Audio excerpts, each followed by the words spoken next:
ये सवाल ईवीएम पर ही है कि भाई जिसमें वोट आप गिनते हो उसका मुझे पता नहीं है, जिसकी गिनती नहीं होती, जो पर्ची मेरे हाथ में नहीं होती, तो फिर ये मशीन काहे के लिए लगा रखी है? और सरकार किस बात पर इतना घमंड है उसको, जो सीना ठोक के कहती है कि इतनी सीटें जीत के आएंगे? क्योंकि उसको मालूम है कि उसके पास ईवीएम। कांग्रेस पार्टी खुद इस मसले को उठाती क्यों नहीं है? राहुल गांधी जी क्यों नहीं बोलते? सोनिया गांधी जी क्यों नहीं बोलती हैं? क्यों आप सड़क पर नहीं आते हैं? और इस देश में जो इंफॉर्मेशन टेक्नोलॉजी है, जो कंप्यूटर है, उसको लाने का सारा से सैम पित्रोदा जी को है। वो खुद कह रहे हैं कि ईवीएम को हैक किया जा सकता है, इससे गड़बड़ी होती है। सबकी वोट की जो कीमत है एक, तो लड़ाई सबकी है। और हम लोग सालों से आंख मीचकर अंधे की तरह बटन दबाए जा रहे हैं, वोट डाले जा रहे हैं। वोट कौन लूट के ले जाता है किसी को पता नहीं। मेरे साथ भानु प्रताप जी हैं, सुप्रीम कोर्ट के उन चुनिंदा एडवोकेट्स में हैं जिनको मौजूदा दौर में आप जिंदा एडवोकेट कह सकते हैं, क्योंकि ईवीएम एक ऐसा सिस्टम जो बहुजनों के लिए नासूर की तरह बन गया है, उसके खिलाफ लगातार लड़ाई लड़ रहे हैं। आज आप भरतपुर में आए, राजस्थान में जी, लगातार देख रहे हैं पिछले काफी समय से। आप कह रहे हैं कि बहुजनों के लिए असली दुश्मन ईवीएम है, ऐसा क्यों आपको लगता है? देखिए, जो पिछले अगर हम 10 साल का रिकॉर्ड देखें, तो जो सरकार केंद्र में काम कर रही है या भिन्न भिन्न राज्यों में केंद्र वाली सरकार की ही जो पार्टी की सरकारें हैं, उनका रवैया क्या है, जनता के प्रति रवैया क्या है? आप बहुत महसूस करते हैं इस बात को बड़ी शिद्दत के साथ में। इस देश के शोषित पीड़ित लोगों के तमाम अधिकार एक एक करके छीन लिए गए, उनकी शिक्षा छीन ली गई, निजीकरण करके उनको पूरी तरह से शिक्षा से बाहर किया जा रहा है, उनका रोजगार छीन लिया गया, उनकी नौकरी छीन ली गई, उनकी कोई सुरक्षा नहीं है, महिलाओं की कोई सुरक्षा नहीं है, मजदूरों के हर हक को छीनकर ऐसे कानून बना दिए गए कि मजदूर चाहे भी तो आवाज नहीं उठा सकेगा, उठाएगा तो उसे कुछ मिलने वाला नहीं है। इसके साथ किसानों के साथ कितना बड़ा धोखा हुआ। किसानों से जो बात कही पूरी हुई? नहीं पूरी हुई। किसानों की आय दुगनी करने की बात थी, इसी सरकार ने कहा था कि स्वामीनाथन कमीशन की जो रिपोर्ट है उसके अनुसार से C2 उन्हें जो उनकी फसल है उसकी कीमत दी जाएगी, MSP दी जाएगी। दी की नहीं दी गई। और धीरे धीरे आप देखेंगे, चाहे OROP वाले हों, वन पेंशन वाले हों, फौजी, रिटायर्ड फौजी हों, चाहे ओल्ड पेंशन वाले हों, यानी एक नेता को, आपने कितनी बार ये बातें उठाई हैं, एक नेता को, एक आप MLA को, MP को, मंत्री को कितनी पेंशन मिलती है, लेकिन वो व्यक्ति जो लगभग 30 साल तक सरकारी नौकरी करता है, सरकार की सेवा करता है, आपने उसकी पेंशन खत्म कर दी। उसकी सुविधाएं जो होनी है आप वो नहीं दे रहे हैं। क्या आपको अपनी जेब से देनी पड़ते? इस तरह से ये सब कुछ हुआ है। आज की तारीख में आप कहीं जाइए, कोई सुनने वाला है क्या? किसी भी सरकारी विभाग में आप चले जाइए, गरीब आदमी, अच्छे से अच्छे की कोई सुनने वाला नहीं है। गरीब आदमी की तो बेचारे की हैसियत ही क्या रह गई है। इन सब चीजों को लेकर कौन कर रहा है? इन्हें कर रही है सरकार। और सरकार किस बात पर इतना घमंड है उसको, जो सीना ठोक के कहती है कि इतनी सीटें जीत के आएंगे? क्योंकि उसको मालूम है कि उसके पास ईवीएम है। मैंने कई बार चुनौती दी है प्रधानमंत्री मोदी जी को कि अगर आपको इस देश के लोग इतना प्यार करते हैं, इतनी मोहब्बत करते हैं, आपके दिलों में इतनी जगह है, इतना सम्मान करते हैं, तो एक बार के लिए ये देश के लोग कह रहे हैं ईवीएम को हटा के बैलेट पेपर से चुनाव करवाइए ना। बैलेट पेपर से चुनाव करवा के दूध का दूध, पानी का पानी हो जाएगा। अगर वाकई में देश की जनता आपको चाहती तो फिर जीत के आएंगे, इसमें घबराने वाली क्या बात? इसमें एक सवाल संदेह पैदा करता है, आप जैसे तमाम सारे जागरूक लोग इस तरह का सवाल उठाते हैं, लेकिन ये विपक्ष जो असली हकदार है, जैसे 3 राज्यों में कांग्रेस हार गई, ये लोग सवाल क्यों नहीं उठाते? तो लोगों के मन में संदेह पैदा होता है कि अगर इनको पता है कि ईवीएम से गड़बड़ी है तो सवाल क्यों नहीं उठाते? नहीं, जैसा मैं मानता हूं नीरज जी कि लोगों को संदेह नहीं होता, लोगों को दुख होता है कि जिनका सबसे पहले इस मुद्दे को उठाने का हक है, जिनकी जिम्मेदारी है, जिन्हें अपनी जिम्मेदारी निभानी चाहिए, वो राजनीतिक पार्टियां, जनता का प्रतिनिधित्व तो वही है ना, जनता का प्रतिनिधित्व तो वही करती है ना, बात तो उन्हीं को करनी चाहिए। लेकिन अफसोस वो पार्टियां नहीं उठाती हैं। और तब में और अब में जमीन आसमान का बदलाव आया है। एक बदलाव आप इस तरह से देख सकते हैं, मैं 2 तरह से आपको बताऊंगा।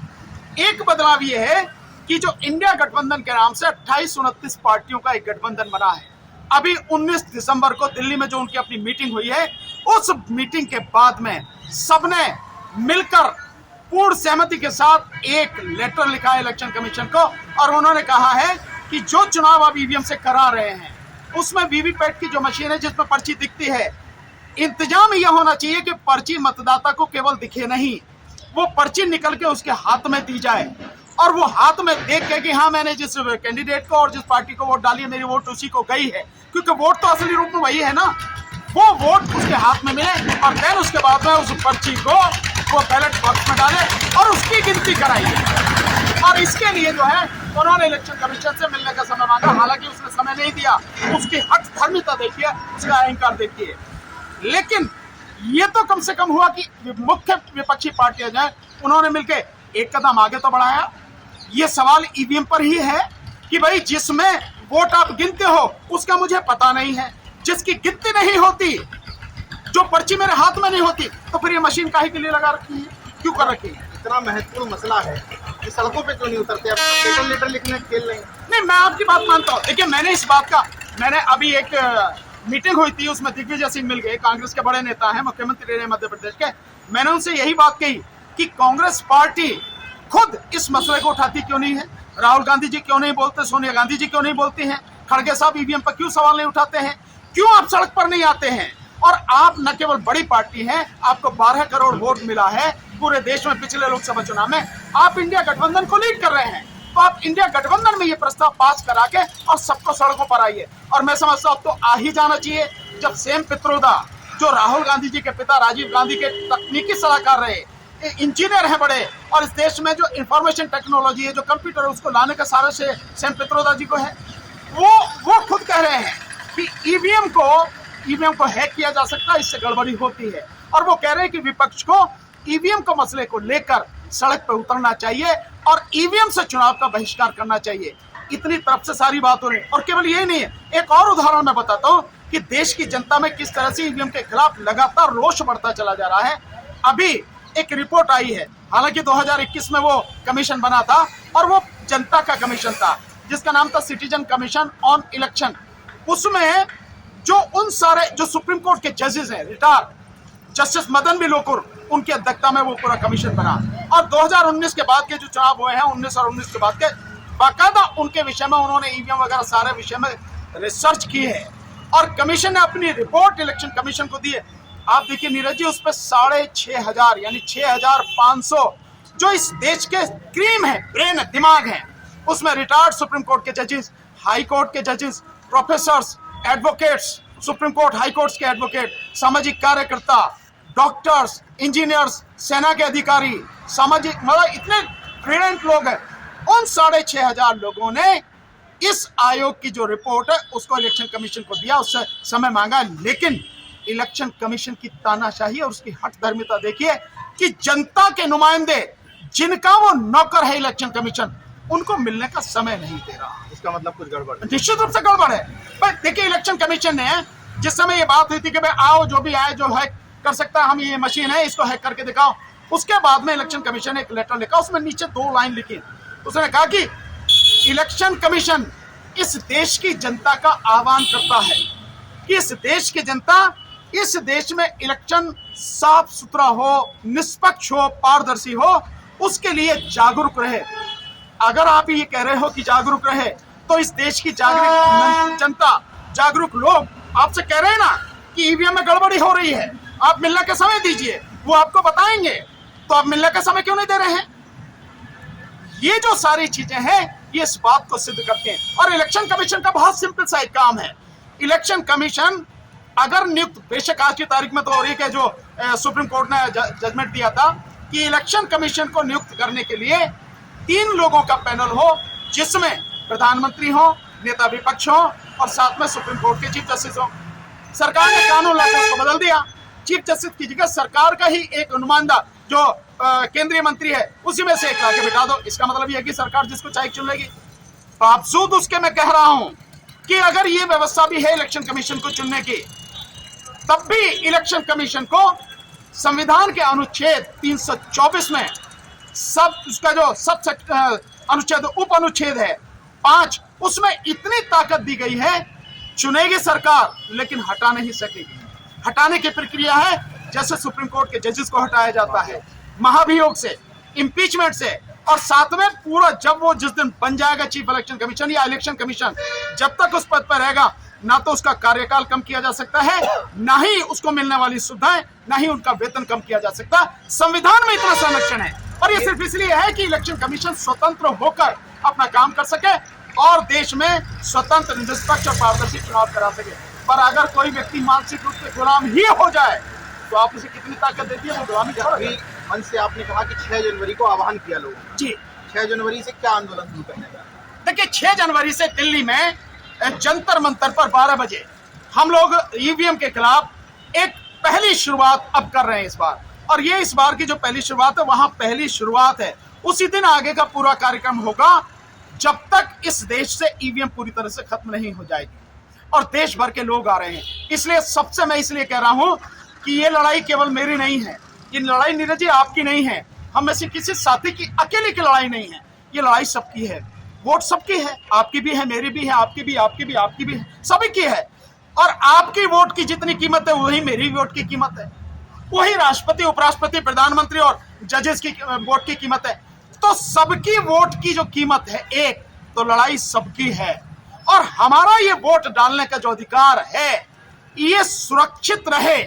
हमें पता हो कि हमने जिस व्यक्ति को, जिस पार्टी को वोट दी है, हमारी वोट उसी उम्मीदवार को गई, उसी पार्टी को गई। आज की तारीख में क्या तमाशा हो रहा है, जो इलेक्शन होता है ईवीएम से 3 मशीनें होती हैं।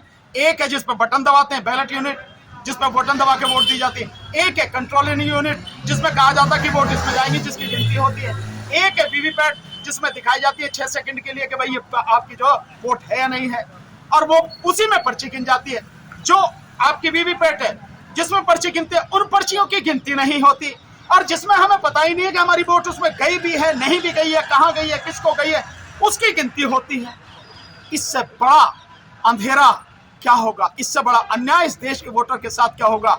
और 99% लोग, 99% मतदाता इस देश के जानते ही नहीं हैं कि जिस तकनीक से चुनाव हो रहा है वो तकनीक क्या है, कैसे काम करती है।